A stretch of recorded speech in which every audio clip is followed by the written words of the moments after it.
So here we are, day 30, and that means I am done. I'm done with the detox portion and the elimination diet part of the whole protocol for getting off the pill, and I'm pretty excited about it. I did not think that I would ever do an elimination diet. I know I would, read about it before and just be like, yeah, I'm not going to be able to do that.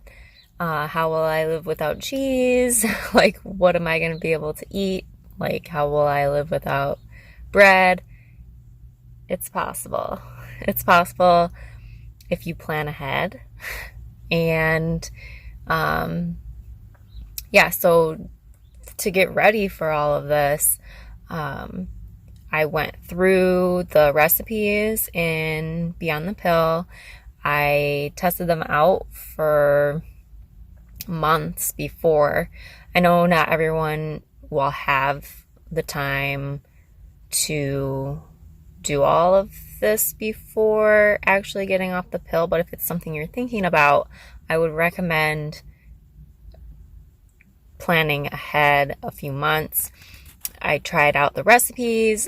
I wanted to make sure that I liked them. I wanted to make sure that I could find the ingredients that I needed, which there were a few that I looked everywhere and I could not find certain ingredients. So I was able to either alter the recipe a little bit or just replace it with a different recipe. I altered some of the other recipes in there and kind of made them my own, which is the point. Like, now that I'm done with this 30 days, I'm still continuing these recipes while I go through like the reverse of the elimination diet for the next month or so. It's probably going to take about a month. But I really like a lot of these recipes that were in the book, and I definitely plan on continuing to keep them just in the regular cycle of the foods that I eat. Another part of doing all of this ahead of time and planning it out, I adjusted some of the portion sizes, for me and my goals, especially because I do lift weights and I am lifting heavier right now. So some of the portion sizes I changed a little bit and made them great. I'm super excited to be able to have coffee tomorrow.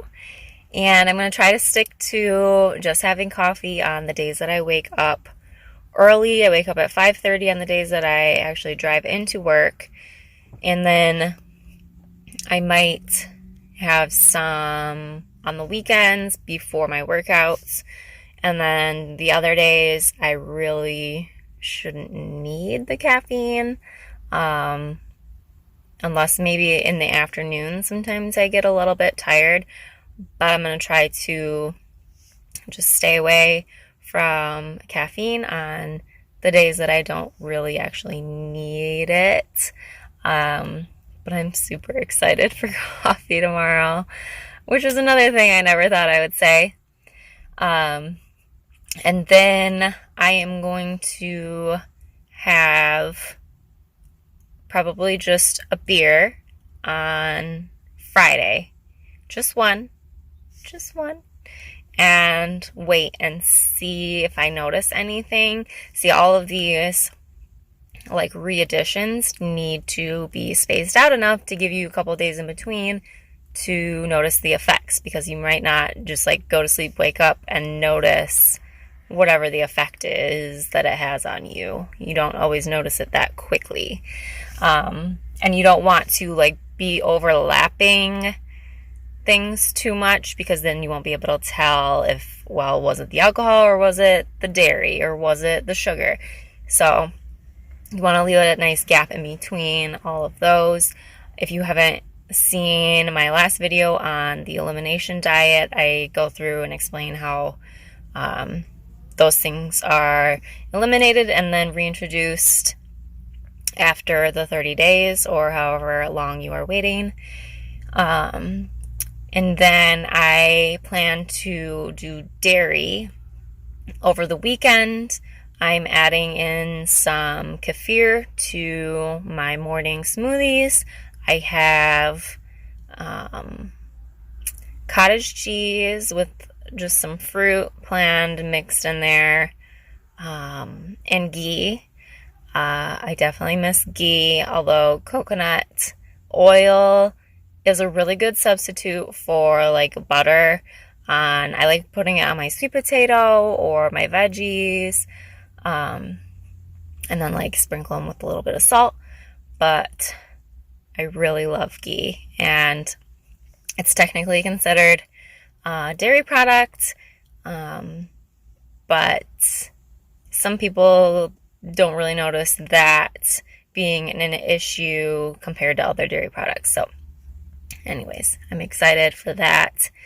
So I'm going to do a couple days of dairy and then a couple days without dairy, and then try adding it in again.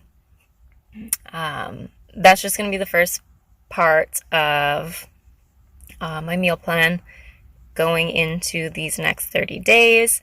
I will definitely keep everyone posted on how that goes. And as far as the supplements, like there were so many supplements like throughout this whole month that I was taking like 3 times a day, morning, afternoon, evening. Some of them, a lot of them, I've just already finished the bottle or will be finishing like the last few pills that were in there this week and going into next week. So as I'm finishing them, most of them I'm just done with, but I picked up some of the Alani Nutrition Balance, which people have had great success with in like PCOS and getting off of birth control and just out of whack hormones. So I think I'm going to try just adding that in and just to kind of like keep the process going on flushing everything out, getting everything back to what it should be. And definitely the prenatal, I'm continuing, of course, prenatal, or if you're not going with prenatal, a multivitamin. And then I definitely want to continue a probiotic. Oh, the prenatal. The prenatal has a lot of the vitamins in it that normally I would be taking separately, like D3 or magnesium and some of the other ones, iron.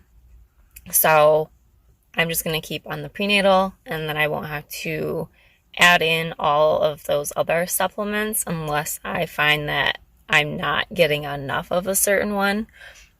It also has B12 in it, I believe.